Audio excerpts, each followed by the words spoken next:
This is the Defenders podcast on TV Podcast Industries, and we're talking about episode 2 of the new series Echo, Lowak. I think we can both agree. Biscuits is impressionable. It's the last thing he needs. She's got a life in New York. She's grown. It's my understanding that she's just passing through town. Let's hope that's it then. And that Bonnie doesn't find out she's back. She's already had her heart chopped in two. They're both grieving.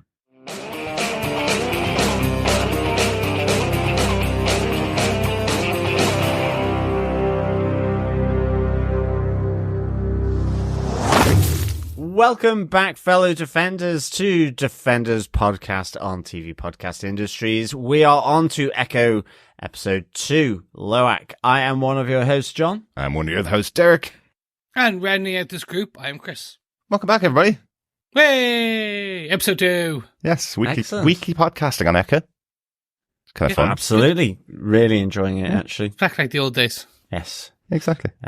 Bit of sporting action going on Absolutely. At the start of this one. Yeah. Which is kind of interesting. Almost a little like hurling or lacrosse, at least, I guess.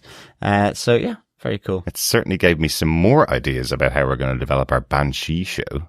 Well, that's true. We could do hurling. Yeah, yeah, exactly. Yeah. Or just, what's the Kyber tossing? Like just in Scotland going around, getting Banshee to go meet the Moore with Haggards and all the other Scottish ones and just have weird games. To do the Highland Games. Yeah. No, we have to really Highland embed it into Irish culture, Chris. So we have to have GAA. We have to have hurling. Oh, I thought you said Irish culture, like, just like, basically it was just going to be like drinking. Well, I don't think GAA was around. Yeah. And I don't think GAA was around then. Well, look. Sort of back in, like, ancient Celtic times when it was set up. Well, hurling was originally from our ancient mythical stories, so exactly. and eventually became a GA. Yes, I know the actual organization wasn't around thousands of years ago, but yes. Anyway, it did feel something connected to our history. Absolutely, which is cool. Yeah. But enough of our Banshee project developments going at a very slow pace, of course. I think now we're on the 5th year of writing, directing, starring in our Banshee project. It's ticking over, let's just put it that way. I think I've aged out, to be honest. But let us get into our spoiler-filled discussion of this episode 2 of Echo, Lowak.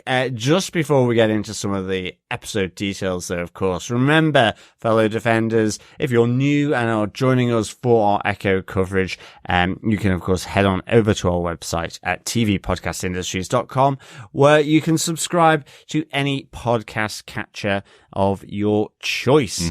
We are also available for your thoughts, theories, observations, and everything else by email, where you can send emails to feedback@tvpodcastindustries.com. And also we have our spoiler-filled posts and comment section over on our Facebook group at facebook.com/groups/TV Podcast Industries. Absolutely. And a reminder for Echo, we are also doing our Echo pub quiz. The first question is obviously on the first episode last week, and we'll have our second question later on in the episode. If you missed it last week, pop on over to the website at tvpodcastindustries.com, and the questions will be up there each week after we release the episodes.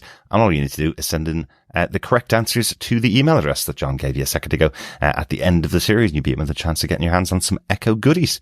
Indeed. That's correct. And if you really want to be special, you can give us some reviews, because your feedback in the review section, always fantastic. Speaking of, we got a review over on Apple Podcasts from Chaos and Shoes, who had this: one of the best for recaps, 5 stars.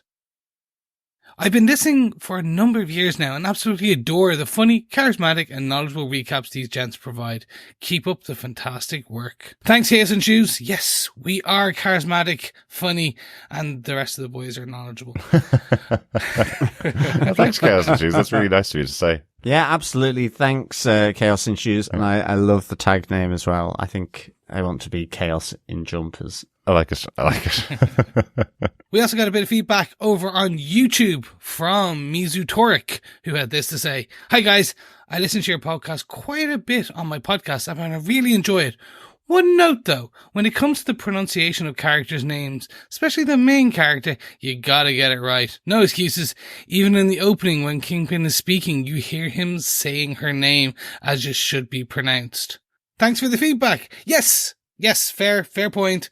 I think, so basically where this comes from is, obviously her name is pronounced Maya in the show. I have a sister called Mia, and there is also, when you would read it Maya, in Ireland, a lot of people would pronounce that Maya. So just kind of, we've been flitting back and forth between them. That's on us. Again, it's a bit of pronunciation. Agree that Kingpin is saying it, but we haven't heard other people say her name too often, so maybe not just Maya. We're still holding out hope that we may have just be a variant of the pronunciation. No, we got it wrong. Exactly. We do usually try and get it right. Do apologize. But yeah, as Chris is saying, the name is written as Maya. So when we're reading it back after the episodes, you don't hear her name very often in the episodes, but you are right. Kingpin does pronounce it correctly. Maya. So that's how we should be pronouncing it. Maya. So we'll try our best. Yes, exactly. Thanks very much for that. Yeah. Yes, thanks for the feedback. Cheers, thanks for the feedback. Derek, let us get on to this episode. What are some of the episode details? Ooh, there's lots here. First off, once again, big shout out to David Mack and Joe Quesada, who created the character of Echo. The head writer for the show is Marion Dare. The teleplay for this episode was written by Marion Dare, Josh Feldman and Stephen P. Judd, along with Ellen Morton. We did mention Marion, Josh and Stephen last episode, but Ellen Morton was on the production crew for Grey's Anatomy and is also a writer on the Echo finale. Very good. Yeah, yes.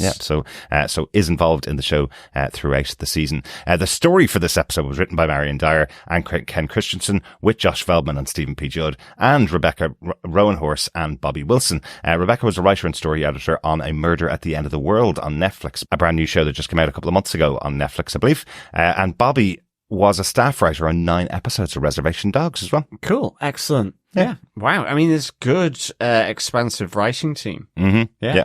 Yeah. Really interesting. I do wonder, with the amount of writing credits in this episode, whether it was connected to the writer's strike last year and they're just getting the fair credits that they're getting, because you would usually have a writer's room with up to 10 writers in there, and then you get one person credited with an episode or one person credited with the teleplay or the story, whereas here we have most of the writing team, it seems, having a credit on this episode. That is part of it. The other part, I actually learned this from Mark Bernardin over on Fat Man Beyond, where he was talking about it in the last episode, where this originally was an 8-episode series. Right. And it was edited to 5. Okay. So there was some storylines taken out for whatever reason. Mm. And as part of that, what they saw was chunks of the additional show of the different episodes thrown together. So where we would have had maybe one episode where 2 writers were credited, they've now put 2 parts of an episode together, or 3 parts of an episode together. So those crediting scenes and writing parts have been mashed together. So that's why we do see 2, 3, 4, 5 writers credited with a single episode. And to be fair, it's not actually that noticeable when you're looking at it. So far for 2 episodes, I haven't seen that this was edited down. But yeah, that's apparently what happened with this, according to Mark Bernardin, who's, according to his sources and or where he has read it. And that's very unusual for the Marvel live action shows. The live action long form shows anyway are normally only 6 episodes, so it would be surprising that they get 8 for Echo. Yeah. Interesting. We'll see how that pans out as the series goes on, but that's interesting context from Mark Bernardin there. Yeah. Just to mention, again, this episode directed by Sidney Freeland, once again, directed the first episode as well. But John, do you want to tell us what they gave us with your synopsis for Echo Episode 2, Lowak? Sure. In Alabama in 1200 AD, Lowak is participating in a game of Choctaw Stickball, or Ishtaboli. When Lowak's team is close to winning, the opposing side sends out a formidable warrior who helps to even the score. Lowak is desperate to avoid exile for her team if they should lose, and receives a vision during an intense melee. With her hands glowing, Lowak breaks out of the melee with the ball and secures victory. Back in Tamaha, Oklahoma, Maya enlists Biscuits' help in hijacking a cargo train guarded by Fisk's men. She locates a munitions container and plants a homemade bomb inside one of the crates. As she attempts to get off, her prosthetic leg becomes stuck in a coupling. Maya receives a vision of her ancestors, then manages to push the coupling off to free her leg after her hands begin to glow. The shipment arrives at one of Fisk's armories in New York. Zane dispatches men to unload the crate, triggering Maya's bomb, which destroys the facility. Maya later gets a new prosthetic leg from Scully, who reveals that one of the women in Maya's vision was Chaffer, the first Choctaw. Henry learns about the munitions explosion and later confronts Maya, warning her to stop these attacks before she ends up hurting people close to her. Meanwhile, Chula receives word that Maya is in town, and Bonnie also learns of Maya's return in Tamaha from Biscuits, but Maya refuses to interact with either of them. Yep, just here for a short time, not for a family reunion. Yeah, no, it's interesting, isn't it? I'm kind of intrigued to see what water has gone under the bridge since she left, because she was young after William, her father, took her to New York with him, in the aftermath of the accident and the death of his wife, Maya's mum. So yeah, it looks like, certainly that first episode, Chula's kind of, anger was directed at William, not at Maya. Yeah, so obviously there's some water has gone onto the bridge since then.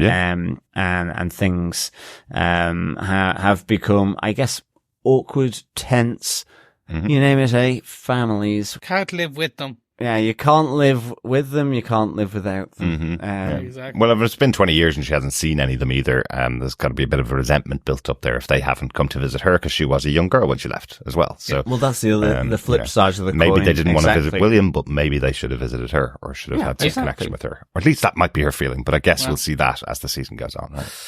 Oh, yes. We also heard there has been some stuff that's happened with Bonnie as well. Bonnie has gone through stuff and she doesn't need this at now. So obviously interesting to see what that background on Bonnie's background is now that's happened in the 20 years. I'm assuming we'll get that. Yeah. As Granny says, can't trust those Lopez boys. Well, indeed. But let us trust to our top fight points for this episode. We have 5 of said fight points to go through. So let us get straight on with it with fight point number 1, Lowak's battle against banishment. Yes, we get to see the version of Choctaw Stickball in this episode, which is quite cool. Do you know, I really liked how this started out, because, last episode we had the arrival of the Choctaw from their cave. Effectively, we saw the origin story of Choctaw, and then you see what looked like the same characters coming down the river. And I thought it was just going to be, this small moment where they're all together, and then as it pans back and you see the whole settlement spread out behind them, I thought that was so cool. I thought it just felt so much more epic. Yeah, absolutely. I love how it was just like Alabama, and you're like, ooh, yeah, that makes sense. Well, yes, better temper what I say here. But yeah, I mean, a few of those in Alabama still sort of remaining would be really cool. Yeah, wouldn't it? I thought this was excellent. There was even a very, like a spiky shell turtle or something that was sort of creeping into the water as they kind of panned back from the canoe to show the huge settlement there where the stickball was being played. But I think this is really interesting, and I guess if it's not obvious to everyone that seemingly these openers are different people at different times from the history of the Choctaw Nation. I guess this one just relates back to Shafra and the first episode a bit more by seeing those glowing spirals on the hand of Lowak in a time of need, which is effectively in order to win this game. This, I remember going to Argentina and said, in South America, people may go to war over territory or football. Again, the idea of sport also being some kind of battle, it is very much the case, in ancient uses of sport. And they were used to show prowess, and there could be serious punishments or great victories as a result of whether you lost or whether you won. So it's interesting then that you get this, by way of on-field sort of discussions between Lowak and one of the other Choctaw players about, whoever loses this will be banished from these lands. So there's real skin in the game here. It's not just simply a league match. Yeah, absolutely. Absolutely.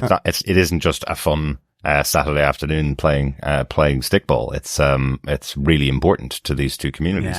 Am I right in saying that at least what I got from the subtitles is the other nation is Cherokees, so it's Cherokee versus Choctaw here in this battle?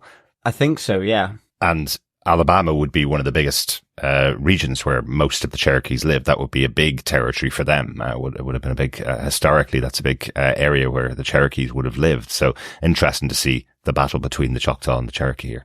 Yeah, no, definitely. But it's interesting, obviously, more so because then the Choctaw were banished. So maybe there's more to this story that we will find out in the episodes to come.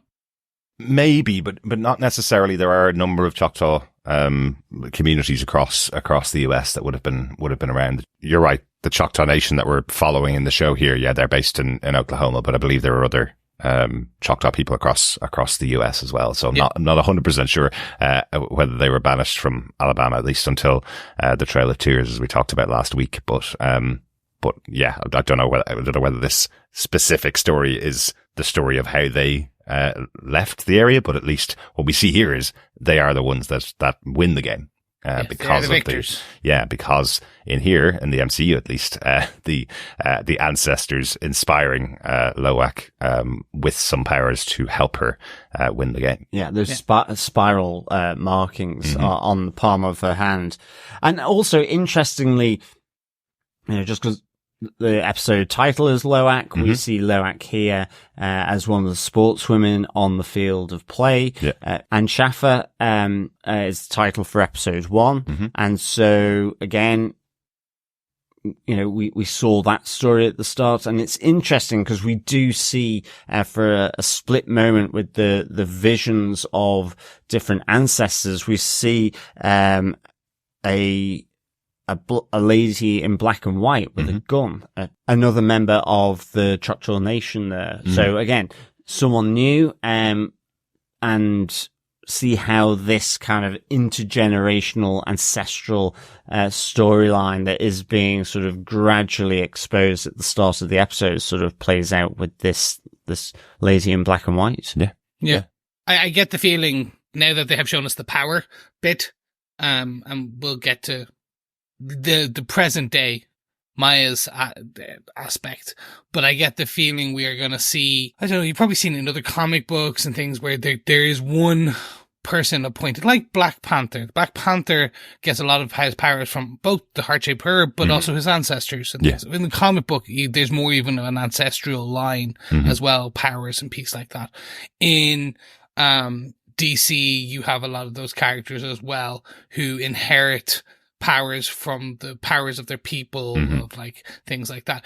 I have the feeling the opening for a lot of these and vision parts throughout the other episodes will show us women throughout the Choctaw Nation's history who were in need and inherited the power of the Choctaw Nation people via the initial kind of God's bringing them the ancestral power, be it great aim, great strength, great speed. And it's all just going to culminate in explaining why, in a very decent way, why Maya is going to be more super heroic than just say like a standard Punisher who's just like power is lots of weapons and great violence. Yeah. Yeah. Potentially, yeah. I don't know how it's going to play out in the show because the power set would be very different from the comics. Echo is a character that effectively can mimic anybody that she's near, anybody's abilities that she's near, or at least many people. So she's a good fighter because she's fighting against Daredevil and is able to take his powers or echo his abilities, and hence the name of the character, of course. So that's very different from what we're seeing here. But I do think, as we will talk about it as we go through the episode, but I do think they're not permanent powers that are being graced to someone like Black Panther. It looks like in moments of need, the ancestors make a connection with the person that has the need and give them a moment and a boost of some sort. Yeah, it feels like that bestowing of intergenerational spiritual or ancestral power that is being echoed through the ages for Echo. And so she's picking up on that and is able to use it, mimic it, ultimately. Maybe, Something like that, maybe. Yeah. And that would feel like it really links into, the Choctaw Nation or First Peoples more broadly, in America. Yeah. Yeah. Before we move on to the next the point, what I'll just say is I think the reason we're seeing this kind of power set be done is Echoes in the comic book is a lot more similar to what we would have seen with Taskmaster in the MCU, where she's able to echo the fighting abilities, the stances, the abilities with the bow and arrow, a gun, like with Bullseye, I think. Yeah. We saw that with Taskmaster in the Black Widow movie. Yeah. So they're kind of probably like, hey, we're going to give her we're going to change her power set slightly to not be the exact same. Which is not actually a bad idea. And again, I'm here to see how this evolves over the next 3 episodes. Exactly. Yeah. Because it makes a lot of sense, doesn't it? A character that's cut off from Choctaw Nation because she's been away for 20 years. If she can reconnect, maybe she can harness it a bit better than some of the other people that have been used. So it'd be interesting. Good stuff. Yeah, definitely. Let us get to our fight point number 2: Scully's Pawn Shop. PAWN. Yeah, I just wanted to talk about Scully, because this is her grandfather. We haven't seen him in the 20 years. I suppose we saw him obviously in the first episode, but he's been staying local for 20 years. And I just think it's a really good scene because we get the tourists scene as they come to visit, trying to buy something from Native Americans, but not really knowing anything about them at all. So they only know what they've seen on TV, and that starts to wind Scully up. But it looks like he's had to deal with this for the entirety of the previous 20 years, because I think it's great fun. I love him trying to offer the bowl to them and pretending to chant over it, but what he's really chanting is buy the damn thing, buy the damn thing, buy the damn thing to the tourists that are in there, and all they want really is just to do up their apartment. Yeah, no, absolutely. They pretend they have a connection to the community. As I say, they're looking for Navajo rugs, ultimately in a Choctaw Nation sort of pawn shop, and with the beads and the different artisanal craftsmanship that happens, So, I mean, I thought this was just a great little moment. I mean, in the wider scheme of this story, Biscuits is there to get stuff from his shop for Maya in terms of her plan to send a message to Fisk, which we'll come to in our fight point 3. But ultimately, he's the walking in as Scully is, trying to sort of do battle, I guess, his own Ishtaboli, of sorts to get a sale, for himself, whilst also battling, I guess, the preconceived notions. And I mean, in some respects, I really enjoyed this scene because, myself and Derek were in Mexico there, and there's a whole range of these kind of similar sort of important, aesthetic crafts and so on.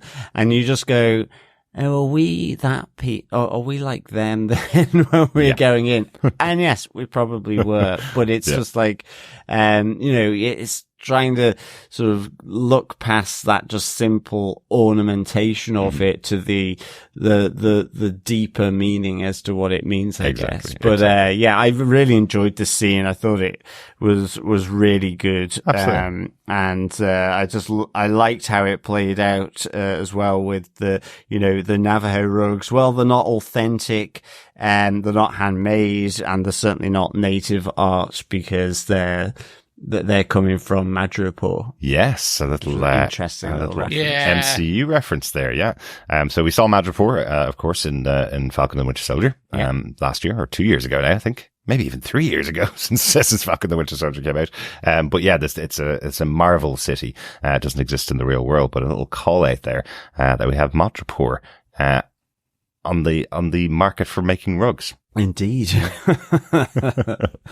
Absolutely. I just also want to give a big shout out to Graham Greene here playing Scully again. We didn't mention him last episode, but he was one of our favorite special guest characters that was in The Last of Us. He had a great scene in The Last of Us, himself and his wife, in that scene. Meeting Joel and Ellie, a really great moment from that season of the show. Good, so great to see him back here doing a bit more comedy, in Echo as well. I love Graham Greene. Throughout most of his shows, he always has that comedic throughput, in the way he kind of delivers lines. Definitely. And it's just, I can't even name the shows, or like, I want to say he's like a bit part actor, but it takes away from what he is. Mm-hmm. But he's been in so many of those shows that you instantly know him to see. Exactly. Absolutely. And he's always that character that is, like you say, buy the damn thing. But like, he'll do that or some form of those kind of bits. But at the same point, later in the show, when he meets Maya, he is able to deliver heartfelt sincerity. Absolutely. Pretty quickly. And it's one of those things, the MCU, when it comes to these shows and the films, to be fair, have a very good ability every now and again to go get someone well, someone who they can rely on for scenes, and they'll go pay that actor the right amount, like the Robert Downey Jr. or the Graham Greene or the XYZ. Oh, but they're also going to go off and find Allegra Cox, who absolutely nails the part as well. So it's fun to see that they are going to deliver both of these in, as you say, the show where you're going to bring a bit of comedy into a show which has a lot of fighting and representation. Like they'll bring in a lot of bits to it.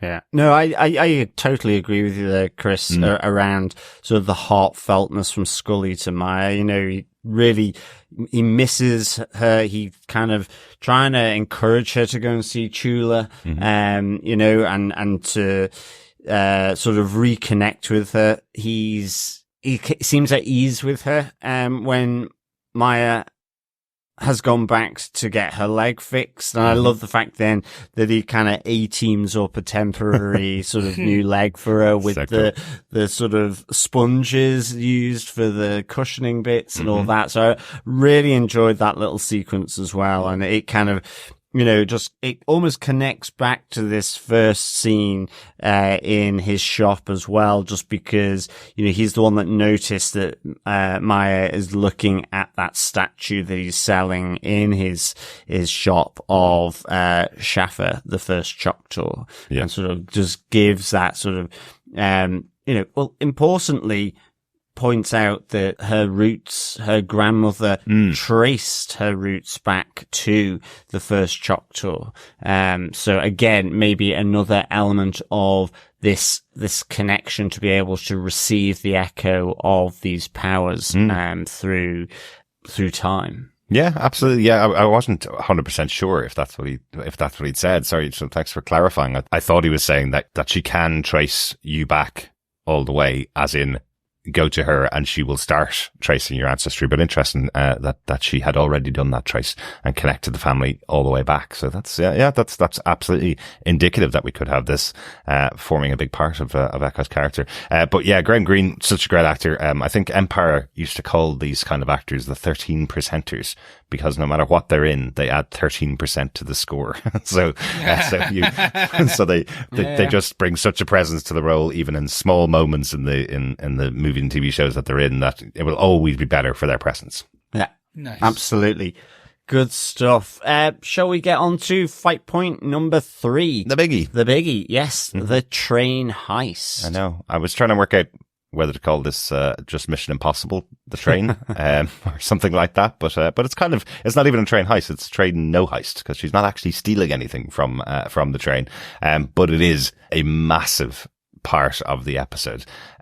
There's moments watching this, the two episodes we've seen so far, that I'm just enjoying it. I'm watching away. And then there's other moments when you realize, no, this is part of the MCU. There's massive budget involved here. There's massive action scenes, that happen where I'm just taken aback by, seeing both sides of it, seeing these small moments with all of these characters in this community interacting together, and then seeing a massive action scene where, our main character jumps off a bridge, hops on a train, runs along the top of it, looks pretty much just as good as any other of these kind of scenes that you see in movies and TV shows.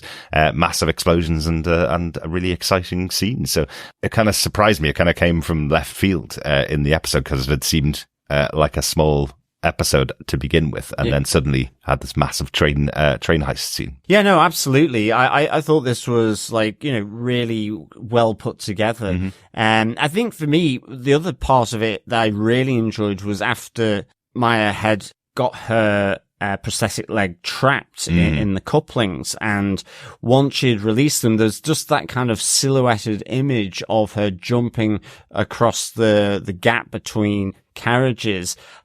But it's really, it's almost like she's having to do a huge hop because of the damaged prosthetic. So I really like that touch.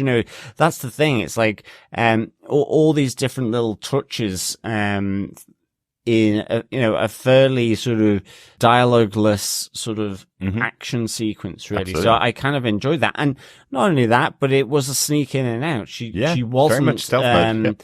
She was in stealth mode. She wasn't looking to sort of alert these because of the message that she wanted to send. It wasn't about stealing something. We see Biscuits, who's being asked to track her so that she can get off the train. What have you stolen? I hope it's worth it. Yeah, the assumption is it's been stolen, and the same with Henry, where in fact that's not her aim. This destroying huge amounts of weaponry or armaments that is being supplied into Fisk's network in New York. So yeah, and the explosion thing was really good as well. Absolutely. I think I referred in the synopsis to Zane. I don't know who Zane is, but I guess he's just middle management at the New York depot. But there's no manager around, so maybe he's trying to step up. So maybe he's bigger. Place. Exactly. Yeah. I was just wondering what was possibly the prominence of Zane here. Is this someone that we're not going to see again, or just because we'll see him again? He survived the total destruction of that depot that. We're going to see him sort of being asked to track the shipments and where it could have been and who could have done this, Absolutely. Because interestingly, as Henry says, they will be able to trace it back to you. Like, there's almost no doubt on that, and it'll be interesting to understand a bit more as to why that might be the case. Is it just simply the fallout of what's happened in New York with the shooting of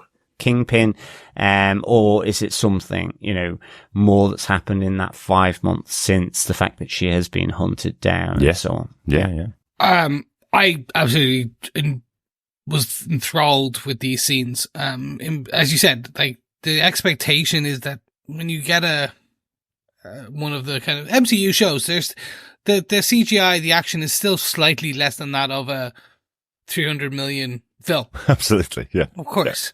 Yeah. So But this wasn't this was on par with some of the Mission Impossibles that you would have seen with Tom Cruise jumping on a train.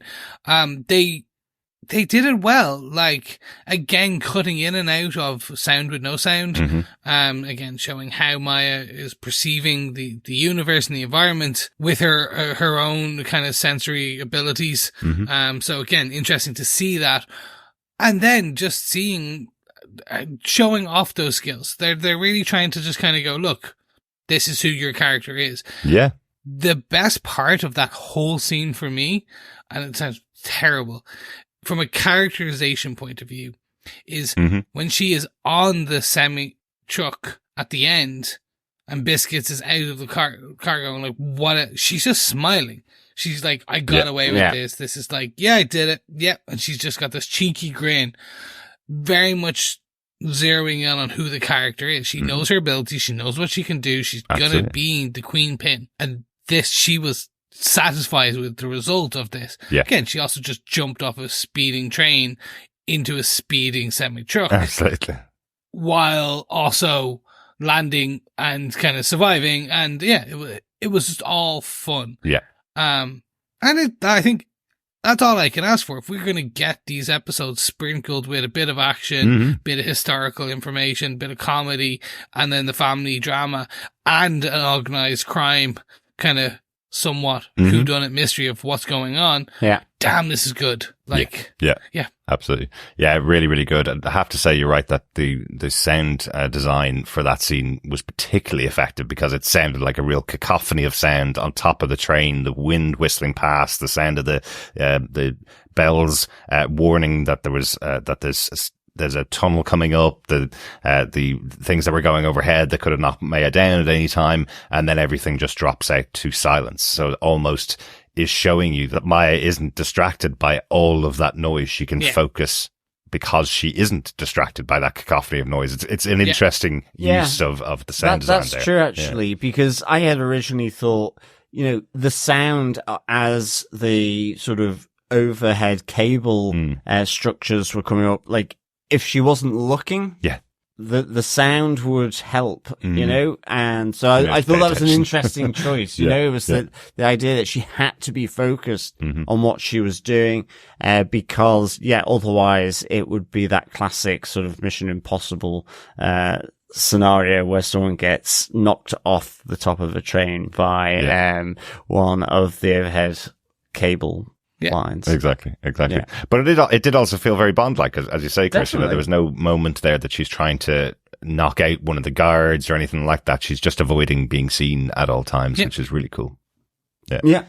And then very quickly, just back to John's point about Zane as a kind of who that character is. That's Andrew Howard, who you probably he's been in Limitless. He was in Tenet. He's always that. He's a reoccurring character in a lot of shows. So and he was in Agents of S.H.I.E.L.D. as well. Yep. Oh, God, he was. He was. Yeah. Yes. Okay, I remember that now. Yeah, looks very different here. So it's okay to play two different characters in the same universe if you look slightly different. Yes. Or in the same multiverse, to say that. He'll be back. He's going to come to town looking for answers. And I think that's the setup as part of that as well. But yeah, no, overall, absolutely love the action. Yeah. And I mean, then it's just to bounce it back that, at the start we saw Lowak getting that power of the spirals on her palms during the game of stickball in a really tight spot. And here, whilst most of it has run smoothly for Maya, she gets her prosthetic foot caught in the couplings, is not able to sort of decouple it or slide it back out because of the way those couplings are kind of built, and then gets this sort of quick fire of images, seeing Schaffer and Lowak, and then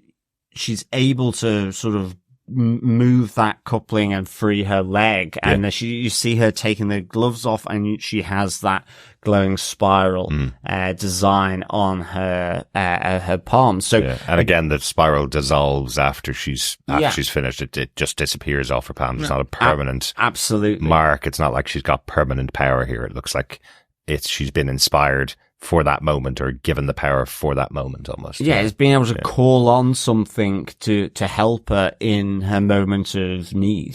That kind of idea, I guess. Yeah, I agree with all that, except the moment of need part. I'm starting to question, because when she is firing a gun later on, we also get a flash, and she's hitting the swing set. She's hitting the 2 chains, with Hawkeye level, accuracy. And again, we get a flash there.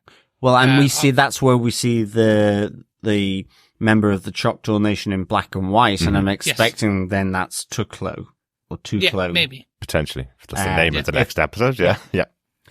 So, and again, because she's there with a rifle. It's almost like with a Stetson and a rifle, and in black and white. So again, it kind of reflecting back that different ability. Yeah. I think so I agree. She's pulling in the power of her ancestor. I think it's just she has the ability. She just needs to learn to tap into it more. But this was a moment in need. We're going to boost your power to where she needs to. She can also call upon her ancestors' abilities, and she'll be able to shoot with Hawkeye level accuracy. Absolutely. It's a real fascinating thread actually, through the show so far. So I think, let's get on to, fight point number 4. I guess the awkwardness of Maya, but it's Chula and Bonnie find out that Maya is back home in Tamaha in Oklahoma. And, I mean, small community. You just can't keep anything secret in this community. I love how certainly not with Biscuits. Yeah, but I love how everything plays out. Chula's there trying to organize the big social event that's coming up. And of course, people around the table have already seen that May is in town. And she was down at the roller rink, so they're all talking about it. And it's there is something about the woman that you see a bit later on in the episode. There's something about her where she does seem like the real busybody that wants to be the one to say to Chula, "I've already seen your granddaughter in town," and to bet she didn't even tell you. There's something underlying underneath the way that she's saying it. That little busybody about her. But you're right. Biscuits is the other one that completely trying to sell his PS4. Trying to sell his PS4. So he can repair the pickup truck. And you have Bonnie sort of hearing, thinking he's been in an accident, maybe, what's happened, and he lets slip that Maya is back in town. Yeah. Really badly done that, wasn't it? Yeah, no, I like Biscuits as well. He's just that lovable oaf that they put in things like, he means well. He's great. He is essentially your man's best friend. They're putting it as the loyal companion, pet dog, where the dog's probably more intelligent, probably. But I love the fact that, after Maya had jumped back onto the back of his truck and he'd stopped and he'd come to the skidding halt and he gets out to check, how she is. He's suddenly like, "Oh, Billy Jack, are you okay?" He's like, he's forgotten the dog, Yeah. And so I really enjoy Biscuits' kind of patter here. I love the he's scene. really good. Yeah, I love the scene where he's driving Chula's truck the following day, and she's had to borrow a really rundown wreck to do her post run, and then just sees him at the end of the street. I love how he just kind of slides down in the chair, pretending that she can't see him. He doesn't have the power of invisibility, so she's definitely going to be able to see him. But the truck is absolutely destroyed from this little ride along, I guess, that Echo made him do. Well, that's it, exactly. and seemingly, though, the relationships between Chula, Bonnie, and with Maya, equally a little bit destroyed here, because again, we saw in episode 1, following the death of her father, William, that Bonnie was texting from back in Oklahoma, and and Maya really wasn't replying. Yeah. Here again, she's on top of the roof of the house, the family home, as Henry's coming up the drive, and you see she gets a text from Bonnie inquiring if she's in town. Yeah. And doesn't reply. Yeah. She's not going out of her way. You know, she's on the down low here. She said that to Biscuits.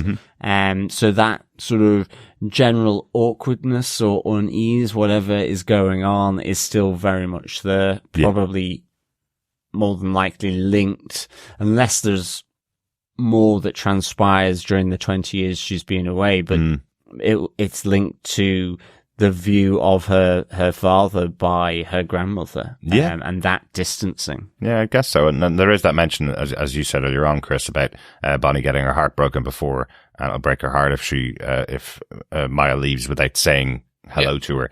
And Chula's kind of saying you don't want to get involved because Bonnie had her heart broken as well. And Henry kind of going, but that was when she was a child, you know, things have changed. But I liked how Chula, I liked how she phrased that, because it wasn't broken in two. She says it's been chopped in two. Like, it's a more deliberate act of like having an axe come down. Do you know what I mean? Yeah, I do, yeah. Break, it's almost like, oh, whoops, it slipped out my hands, smash, or something like this. And I just like that kind of turn of phrase, because it feels very much more deliberate. And so I wonder if it's something more to do with the funeral side, as well as the trauma of them being separated as kids. You know, there's possibly loads of different angles where there is that sense of a broken heart. Yeah. But because of the politics of the adults in the background, certainly is when they're kids.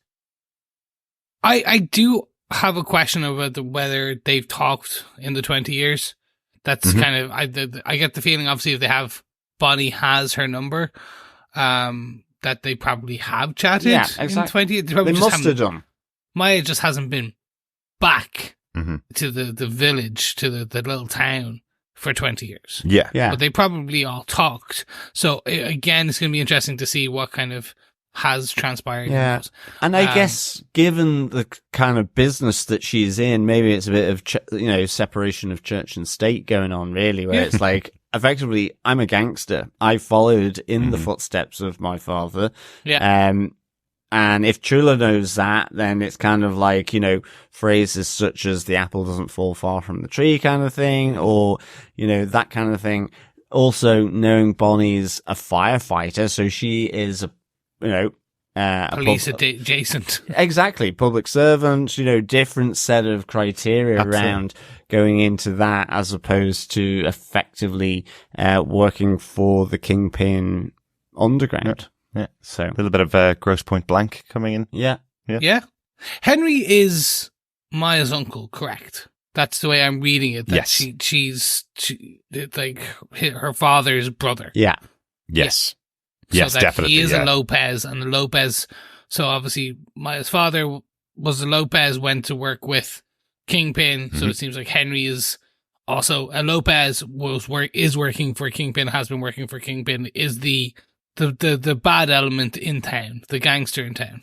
Yes. I think what we were saying last episode was, I think Henry got William the job with Kingpin in New York. Yeah. So both of them had always kind of worked semi-adjacent to whatever Kingpin was doing, but William moved to work more directly with him in New York. Henry working effectively, he's the one organizing the shipments. Isn't that what we're seeing? I think he's like a smuggler, making sure the trains go through. So because he knows exactly what train car it is when something has happened. When they mention D9X, he knows exactly what's on that train car. He's fully clear on that. So it's almost like he's doing the accounting and hiding what's going on in the operation. Yeah, he feels almost like Henry's got the role, whilst I think Henry would be a bit more au fait with using a firearm and all that kind of stuff. It almost feels like that role of, it's the administrative support to the Fisk. So he's not running in shooting, and he's not sort of taking down other gangs. Yeah. He is the one keeping the operation running smoothly through sort of, and trying to keep it above board and away from the eyes of the law. So it's almost like that lawyer position, like you see in Mafia, where they're completely out of their depth. I don't think Henry is in the same way, but where they're out of their depth. But he certainly has that respect and understanding of where he is because, when he confronts Maya about the game that she's playing, he's like, I don't want the New York problems here. And he does sort of challenge and say, you're beginning to sound like Fisk. And, you have to lay low or the people close to you will get hurt. So I think, yes, he's involved, but he's also of that part of the organization that recognizes he's not in it for the violence aspect, at least, and certainly not to put his loved ones or family in danger. So, he's reiterating what he said in the last episode, but I just kind of like that dialogue that they had. And whilst they both work for Fisk, they're not necessarily on the same page here. Absolutely not. No, absolutely not. I think Maya is the much more violent one. I love when we see Maya say to him, I started this, I'll stop it as well. So I know exactly who's in control here. It's me, not them, basically. So, really good. Our final, fight point was the repercussions. We've kind of talked about all of those, but is there any other repercussions we haven't talked about? So we see Maya here, as we say, almost trying to channel, her ancestors at the end of the episode. That's kind of one of the repercussions of what's happened in the episode. Henry confronting her about what's happened, with the bomb that she set off, the repercussions of that could lead Kingpin's former men to come after her and know that she's here. Obviously, Chula and Bonnie knowing that she's here as well. Again, more repercussions from the episode. Anything else that we haven't talked about? Just not as such. It's just I really kind of thought it was telling when Chula sort of says to Henry in the at the bowling rink, where she says, encourage Maya to stick to her plan and pass through town. Like, it really feels like of all of them, it's Chula who's like not wanting as much as I said in the synopsis that Maya is refusing to interact with either of them. I think Chula equally would be happy enough not to interact with Maya. Yeah. But I do think there's a suspicion, at least from Chula, that Maya will have followed in her father's footsteps. So it's make her pass through town quietly, keep her promise that she's not going to bring a war down on us effectively. So, the other repercussion is obviously, like last episode, we saw Wilson Fisk breathing like Darth Vader with one eye. Yeah. He will. This could be something that kind of invigorates him to bring the war. So I'd say like the next episode, probably we will see Wilson again, and maybe kind of him moving forward. Yeah, it's kind of nice to have him out of this episode, though, wasn't it? To have it just all focused on Maya and her and what's happening in the town here. And I think the repercussions, just seeing what happens at the depot in New York, looking at Zane's face, he's kind of like, right, who's done this? Exactly. So, I suspect the dark clouds that are sort of beginning to develop across Oklahoma, certainly sort of mirrored by Henry talking about, you need to clean up your mess, stay low, protect the people that are close to you. I suspect that might all come crashing down in the next episode or the episode after that, So, Yep. Okay, excellent stuff. Any notes on this episode? Yep. Quick Easter egg, D9X. Pretty sure this is leading to Daredevil issues 9 and 10. No, 10 very good. X being the Roman numeral for 10. Yeah. That is the first appearance of Echo, was from the Daredevil Marvel Knights issues 9 and 10. Very good. Excellent. I'm assuming could not be, but it's just, I was like, that's Makes very sense. Specific. It's a very specific way of doing it. Because usually it's like a number and then multiple. Yeah, exactly. Like 9. I was like, oh, hold on, you're doing it a bit weird here. Okay. So anyway, that rings true to me. Absolutely. Good stuff, Chris. Yeah, very good. So on to our defense, fellow defenders. First up, Christoph. do you defend episode 2 of Echo? Yes, very straight up. Like, this is it's I say short and sweet, but it's an interesting wrap of they gave us a bit of action, they gave us a bit of comedy, a bit of heart, a bit of historical kind of knowledge in that, like, the history of the Choctaw Nation, and like playing the stickball. Like, I never would have known. I thought that was much more a type of kind of Mayan and kind of Native American down south, Right. kind of game. So overall, really interesting. Love where they're going with the story. And yeah, like, want to wish we were kind of podcasting more rapidly. Obviously, also wishing we weren't, because I'm so glad for the break.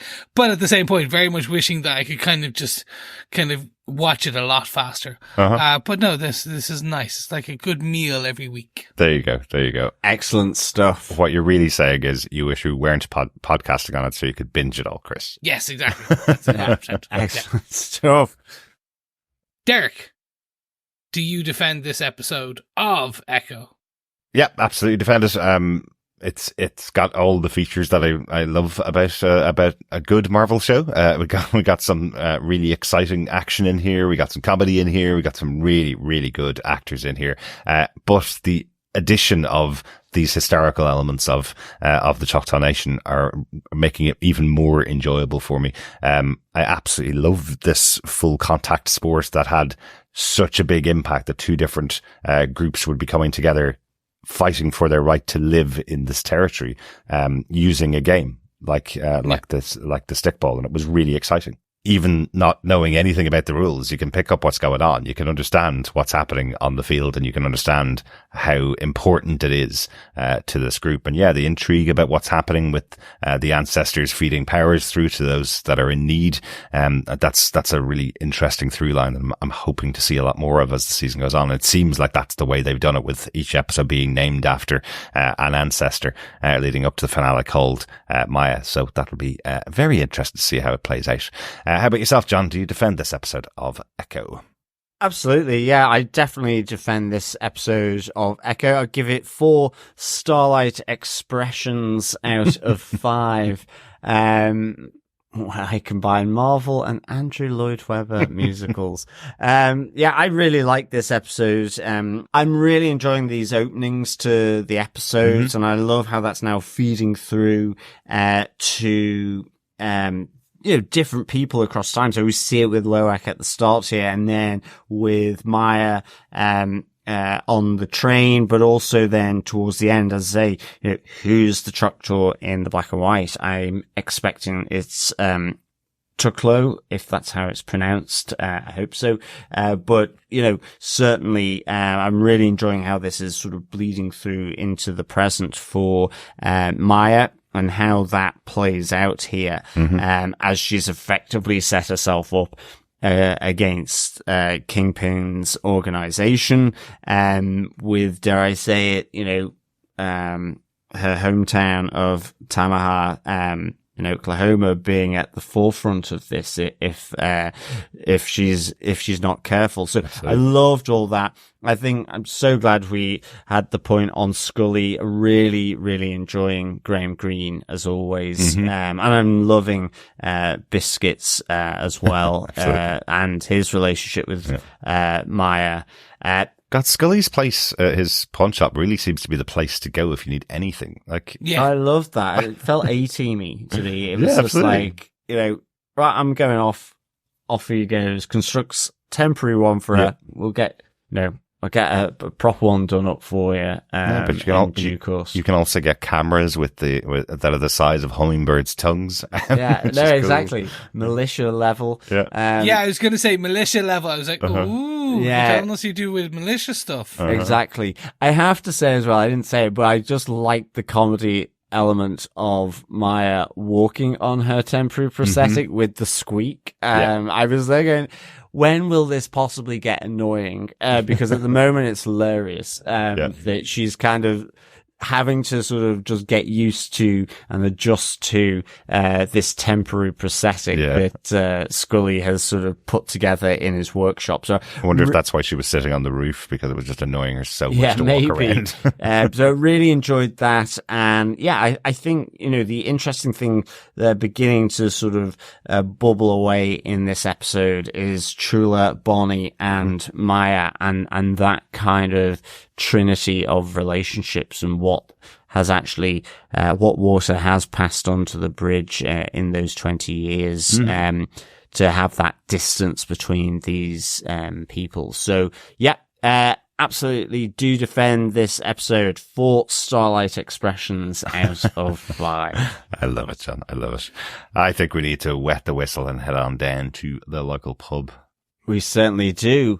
Yes, fellow defenders, fellow quizzers, it is our all-American bar quiz for the second episode of Echo. Just to remember, if you send in all the answers at the end of our pub quiz to feedback@tvpodcastindustries.com, and you will be in with a chance to win some Echo goodies in due course. So let us get into question 2. What is the aesthetic of the tourists' casita? We had to be really something that the tourists said, didn't it? Yeah. I know we were scanning around everything that was going on the signage outside the pawn shop, but once you hear what the tourists are saying to Scully, you have to use that, don't you? Yeah. Do you want to give the question one more time, John? Certainly. What is the aesthetic of the tourists' casita? Excellent stuff. We got a little bit of feedback in from our wonderful fellow defenders on this episode. First up, we got an email in from Coffee and Vodka. Yes. Coffee and Vodka says, greetings, fellow off-roading defenders. Very Reacher in tone, with a welcome, not too slow and explosive build. The producers wanted to give us something lean, and so far the editors have earned every penny in providing it. Outside of strength, unsure as to what Echo's power set is. Glowing blue as it is, do you think she's another Tesseract baby? Great character development and dialogue all around. Loving Grandma especially. And Zane promises to be an interesting and challenging underboss, chock full of gravitas. So far, so good and getting better. For runaway trains, demolished depots, and bent knees out of 5. Peace and take care. Coffee and Vodka. P.S. On review, just noted the glow's red. Never mind, an anti-Tesseract baby, maybe. Thanks so much, Coffee and Vodka. I'm glad you're sort of easing into the Echo show and enjoying it for sure. Totally with you there around Grandma Chula and her great character and dialogue. As I say, she's had her heart chopped in two. Yes. Like, okay then. Yeah, let's go with that then. And yeah. So is Zane from the comics just pulling on from Coffee and Vodka, or is just not that we know of? No, okay, as of yet. We certainly don't have enough information about him, and sometimes they do change the characters. But it's more, that he's the leader of the group. The way he walks into there, we know that Kingpin's been gone for 5 months. Yeah. So yeah, it's grand. I just thought I might be missing something with what with the feedback from Coffee and Vodka, but also I think just from conversation in the podcast before, but no, I'm glad I'm not. No, I think it's just from the context from the episode you can tell. Yeah, absolutely. His position. Yeah, I do get what Coffee and Vodka is saying about the very Reacher-esque. Anyone who hasn't watched Reacher over on Prime Video, please go watch it. Oh, it's fantastic, and you'll get the kind of small country with big city aspirations and town kind of vibes. But yeah, thanks, Coffee and Vodka. Absolutely, thanks, Coffee and Vodka. Yeah, thanks, Coffee and Vodka. Over on Facebook, we also got some feedback from Harvey Lowcast, who had this to say. This was a much better episode. It's good to see Tantu Cardinal play another strong matriarch after the cancellation of Stumptown. I'm glad we weren't distracted by any DD stuff, or even a cutaway to Fisk. Just some solid character development with a bit of action. Was I the only one who cringed when her leg got caught in the train? And that game in 1200. I didn't even know what was going on, but it was so intense. Off to episode 3 I go. Thanks, Harvey. Yes, I think multiple people like cringed or shouted or when the train caught the Maya's leg. Definitely. Absolutely. On purpose, but it's like, which leg? Oh, it's okay. It can be fixed. They can rebuild her. Except she still has to get off the train. Yeah, there was definitely that moment of she's supposed to be doing this really stealthily. She'd done the job really, really well. But if she leaves her prosthetic leg behind, it's like leaving a calling card. They know exactly where to go to, don't they? So, and yeah, having to struggle off the train, it was hard enough as it was when she did get the prosthetic free. But can you imagine if it was just without that at all? Like she couldn't have even been able to do the run up to jump off onto Biscuits' car, or actually Chula's car. Sorry, well, that's it. That's why I thought it was just really. I loved how, you know, with the awkward sort of movement coming from that, it was just great seeing that reflected in her moving across the different carriages of the train, or you know, rail cars of that train. So yeah, really enjoyed that sort of twist up. Absolutely. Great stuff. Thanks, Harvey. If you want to send any feedback into us, you can email us to feedback@tvpodcastindustries.com. And as we mentioned, there are spoiler posts up for each episode of this season of Echo over on our Facebook group at facebook.com/groups/TV Podcast Industries. That's it, I think, for this week's episode. Yes, it is. And if you want to support TV Podcast Industries, you can subscribe to everywhere and all our feeds by heading on over to tvpodcastindustries.com. And don't forget, you can leave us a review on your favorite podcast catcher, and that helps kind of the discoverability. Don't forget, you can also support us by heading on over to patreon.com or buymeacoffee.com /TVPI for Buy Me a Coffee, or patreon.com/TV Podcast Industries. And you can support us just to keep the lights and mics going, which is always appreciated too. And don't forget, on top of all those things, the best way to support us is by sharing the podcast, because sharing the podcast is what, gentlemen? Sharing the love. Indeed. Thank you so much, fellow defenders, for joining us for our Echo Episode 2 podcast over here on the Defenders podcast. We'll be back next week with Episode 3 of Echo Tuklo. Absolutely. Thanks so much for joining us. Have a good one. Yes, thank you so much. And we'll speak to you again soon. Bye. Yes, thanks, fellow defenders, for joining us until episode 3. Keep watching, keep listening, and of course, keep defending. Bye now. Have a good one. Bye. Bye. Bye.